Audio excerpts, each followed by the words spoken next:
He just had that look in his eye. He has an incredible will to win.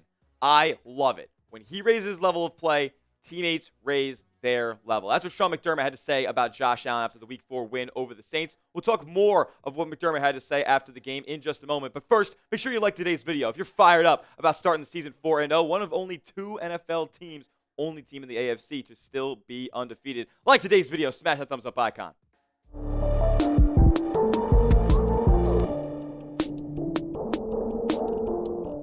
What's going on, Bills Mafia? You're watching the Bills Breakdown by Chat Sports. I'm your host, Tyler Smith. And newsflash to the Bills Mafia, Buffalo's got the best backfield in football. And not specifically about number 17. We know how he razzles and dazzles. Did have his first interception of the season in Week 4. No, I want to talk a little bit more about his backfield mate, James Cook, who got the 4-year, $48 million extension in free agency. James Cook has been cooking. I mean, his production has gone way up this season. And guess what?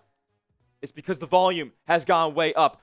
Basically, 20 carries per game over the last 3 games, and he's over the century mark in each of those, getting in the end zone in all 3 of his last 3 games. By the way, setting a franchise record, 8 straight games with a score for James Cook. And honestly, we don't need to spend too much time on this. James Cook, we know what he does. He gets decent blocks, but then he makes more from the play, from the line of scrimmage. He's one of the best after contact runners in the game, and I mean, based on what they're paying him now, it seems like as more backs are set to get paid here over the next couple seasons, there was a good draft in 2023. Looks like the Bills got a real bargain on James Cook here. I've said it before, I'll say it again. He is the most important player to this Bills offense because if Josh doesn't have, I'm not going to call it a safety net because Josh is obviously the better player. He's the floor raiser. He's the ceiling raiser as well. But like, to have that security of an elite running back, because that's what I'm calling him at this point. It seems like he is a top 5, top 7 back in the game, undisputed. That is awesome security to have for the Buffalo Bills. Let's talk a little bit more about some other personnel decisions besides having James Cook run a million times during the game, which I'm loving, by the way. Some more personnel decisions were made by Sean McDermott in Week 4, and I was a little confused when we saw Dorian Strong getting some reps at the boundary at CB2 during this one because Trey White, early on in this ballgame, had 2 holding penalties in the first quarter. So then we started seeing Dorian Strong kind of trickle in as the game goes on. And to be honest with you, Trey White's coverage in the pass game wasn't all that great for the duration of this game. He was fine. He made a couple of plays at the line of scrimmage or some tackles that would have saved the first down and whatnot. But in the coverage game, he was not all that great. So we started to see Dorian Strong. Was this because Trey White's production was kind of down in this game and he wasn't playing all that well? Well, that's not exactly the case per Sean McDermott.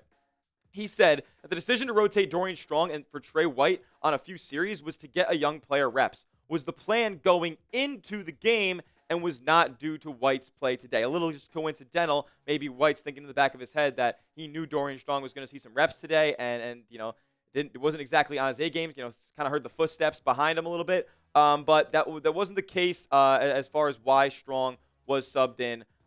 It was a planned out thing from McDermott here, and honestly, it makes sense. Like Trey White wasn't great in Week 3 against the Dolphins, and we're seeing kind of the player that the Bills signed here isn't exactly the player that was an all-pro level guy a few years ago in Buffalo. So with that being said, like I think that the Bills may have to make a move in the secondary at this point. They may have to trade for a corner again. Brandon Beane, back in 2023, if you remember, made the move for Rasul Douglas to come to Buffalo, and that proved to be a really good move. He ended up kind of playing out of his prime a little bit toward the back end of his career in Buffalo, but they might have to make that same decision again. There's a couple of names out there right now that could be traded. Reek Woolen is a name over in Seattle who's got 6'3 frame and 4'2 speed who the Bills could potentially look at. Maybe we'll make a video about that sometime this week, but the Bills definitely have question marks remaining in their secondary here. As Maxwell Harrison, yeah, he can come off of injured reserve, but I don't think the Bills are going to do that right away with his return lining up with the bye, with the 21-day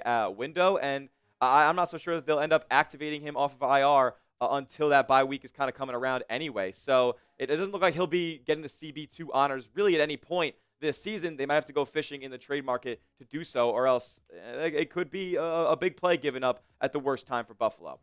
Also, in kind of some personnel decisions, some shifting around for the Bills in Week 4, Curtis Samuel was taking back in his first activation, his first game action of the 2025 season, being your Bills kick returner. Now, Khalil Shakir was the Bills' punt returner here, and that's kind of where I have a little bit of a gripe. Brandon Cotterton was ruled inactive in this game, and that was a healthy scratch by the Bills coaching staff in favor of mixing in Curtis Samuel here.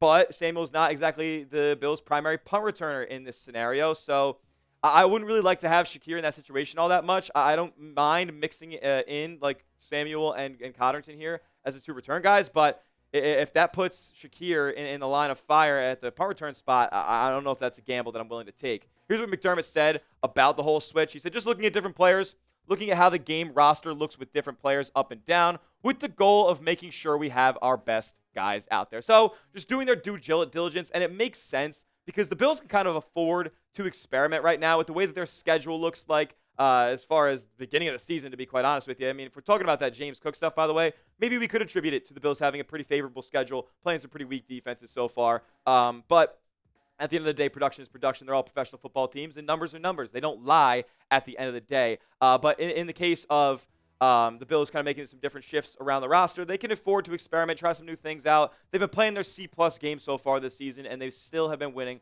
by double digits basically every single week. So, yeah, we'll see if they end up exploring something in the trade market, but they can kind of mix and match and see what works, see if they can find a diamond in the rough somewhere so they don't have to go out there and make a big move towards the deadline. With that being said, that's coming up in about a month or so. Does Brandon Beam need to make a trade at the deadline? If so, comment down below for me, yes or no. If so, what position group are you attacking at the trade deadline? Let me know what you guys think down in the comments section.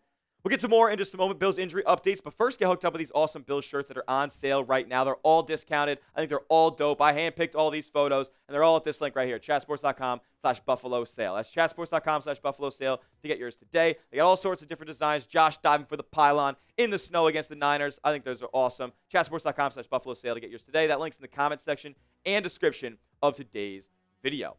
Alrighty, we're going to get some Bills injury updates from Week 4.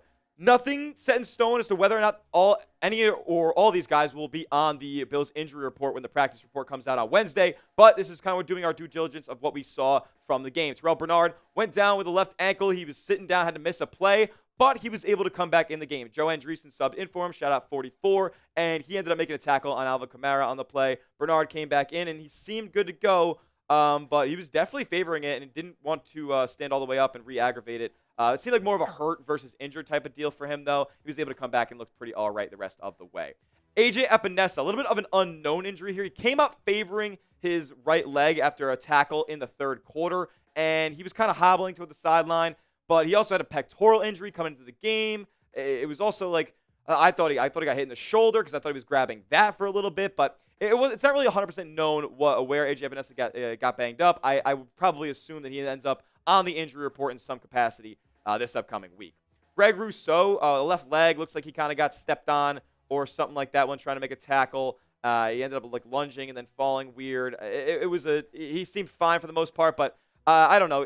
Rousseau, a lot of question marks surrounding him, man. A little bit of a questionable start to the season for him, but hopefully he plays into that contract of $20 million and gets 100% healthy here as the season goes along. The biggest and by far most meaningful injury of the afternoon was Cameron Johnston, the Bills punter, who they signed after cutting Brad Robbins after just 1 week.